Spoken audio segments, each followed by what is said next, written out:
the question of how you implement a media policy is very complicated because it's completely context dependent. So you need to think about the particular policy making structures in that state, but you also have to think about the kind of initiative that laid the basis for the policy in the first place. And it's not the case you could just come up with this perfect ideal scenario which you hand over to another institution who then grabs it off you and says, this is what we want.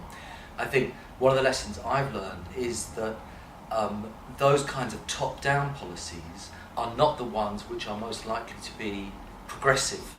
You need to effectively design a policy which is at the same time involving and mobilising people if you're to have a chance of then actually institutionalising that policy.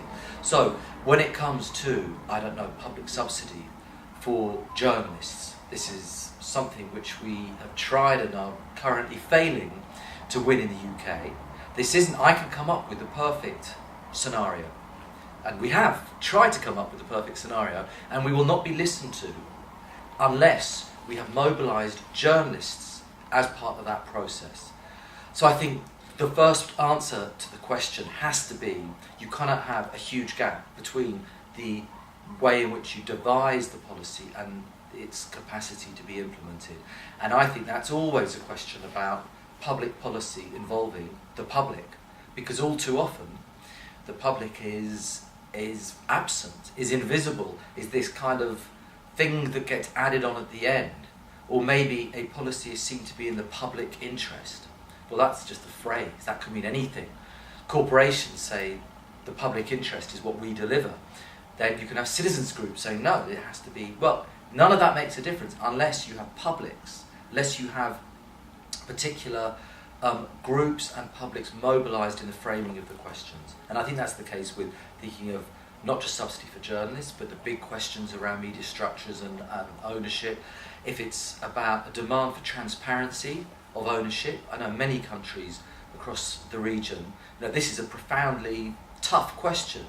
Well, you can devise the perfect scenario. There's one you can get off this shelf and just put it off.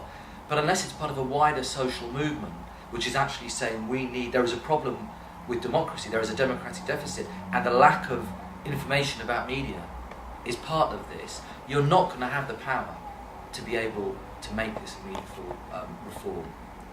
So I think that's the crucial lesson. Obviously, you need the combination of idealism and utopianism. You have to aim high at the same time as you have to be relatively pragmatic to make sure that this is something that speaks the language of policymakers that can be implemented. You need a combination of the both.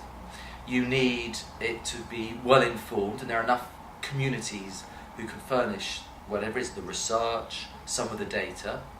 But I think above all, it's coming out with a policy which is going to be struggled over by the people in whose interests it has been developed.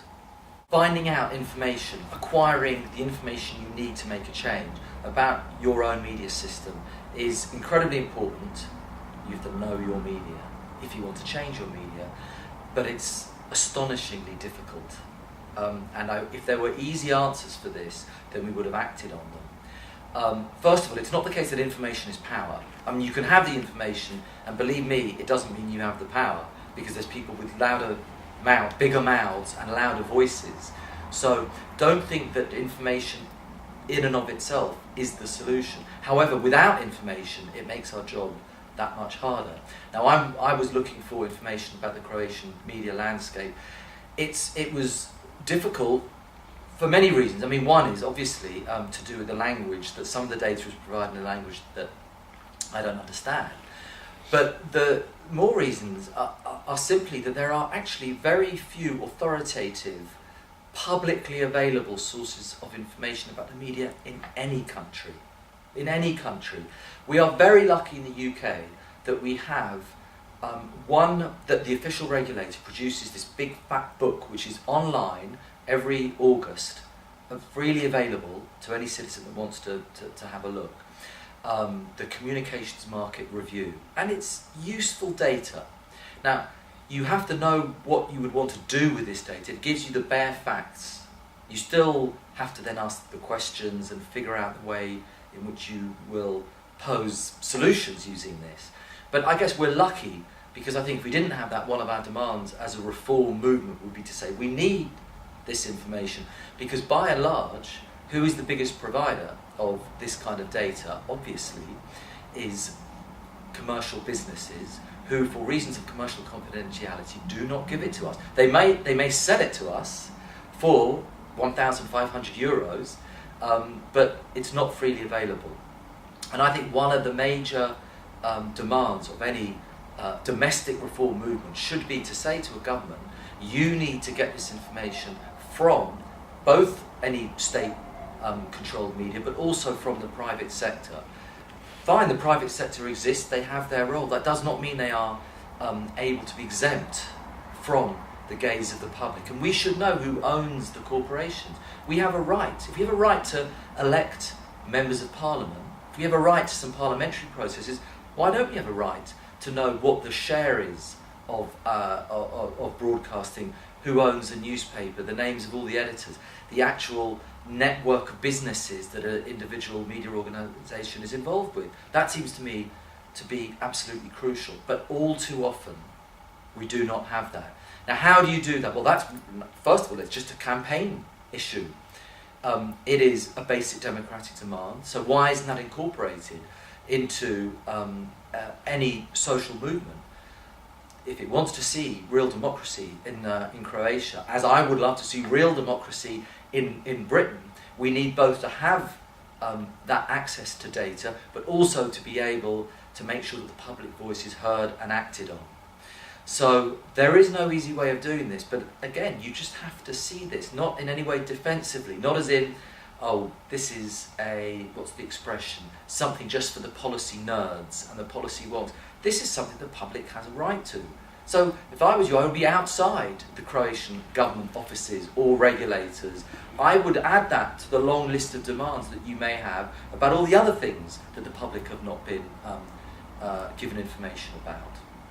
But otherwise we rely on the crumbs given to us by commercial data providers, by the occasional governments and regulators who provide information. As I say, we are lucky in Britain to have some data through Ofcom.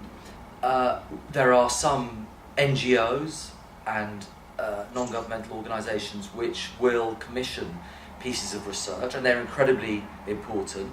And Open Society Foundations has done quite a lot of work on just trying to address some of these basic questions.